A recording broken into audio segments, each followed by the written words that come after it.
आज हम एमए उत्तरार्ध में जैसा कि विगत कक्षा में चर्चा कर चुके हैं, भारतीय धन की निकासी की चर्चा कर रहे हैं। ब्रिटिश साम्राज्य का सबसे घातक प्रभाव जो भारतीय अर्थव्यवस्था पर पड़ा वह था भारतीय पूंजी और अन्य वस्तुओं का भारत से बाहर इंग्लैंड में जाना। इस संबंध में हम चर्चा कर चुके थे कि किस तरह से भारतीय धन का बाहर निर्गमन हो रहा था।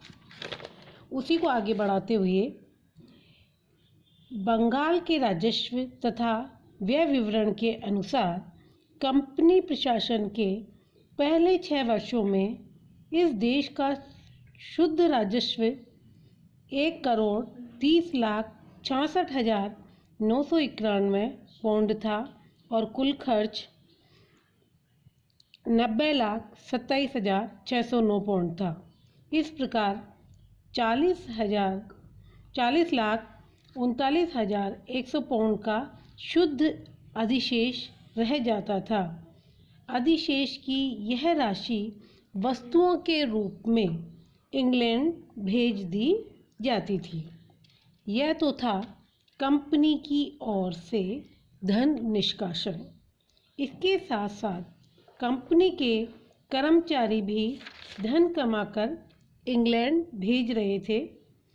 इस प्रकार से भेजी हुई राशि का सही अनुमान लगाना तो कठिन है, फिर भी हेनरी बर्नलेस्ट के अनुसार 1766 से 1788 के इस 3 वर्षों के कुल 6,24,375 पाउंड के माल का आयात हुआ और 53,11,250 पाउंड के माल का निर्यात हुआ। इस प्रकार से कुल 46,86,875 पाउंड का अधिशेष रहा और यह अधिशेष दिनों दिन बढ़ता चला गया। इसके बदले भारत को न तो वस्तुएं मिल पा रही थी और न पैसे। इससे भी अधिक हानिकारक सिद्ध हुआ कंपनी का भारतीय ऋण।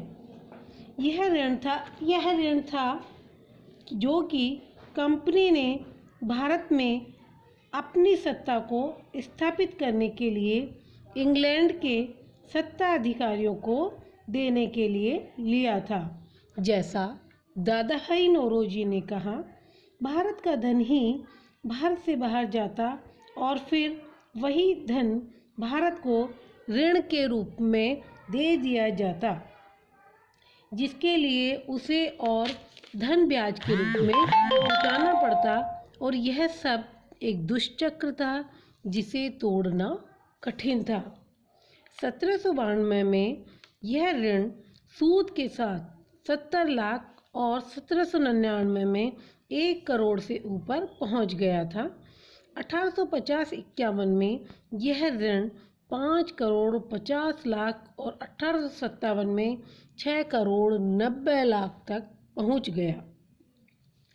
ईस्ट इंडिया कंपनी और उसके कर्मचारियों ने जो लूट आरंभ की, उसने इंग्लैंड में जॉन स्ट्रेची के शब्दों में औद्योगिक उत्पादन को आवश्यक शक्तियाँ तथा प्रेरणा प्रदान की। ब्रुक एंडरसन के अनुसार कदाचित सृष्टि के आरंभ से अन्य किसी निवेश से भारतीय लूट के बराबर मुनाफा नहीं कमाया गया, क्योंकि इसी मुनाफे की वजह से लगभग 50 वर्ष तक कोई प्रतियोगी इंग्लैंड के सामने नहीं टिक सका। आर.सी. दत्त ने एक काव्यात्मक उदाहरण से इस निकासी की प्रक्रिया को समझाने की चेष्टा की है।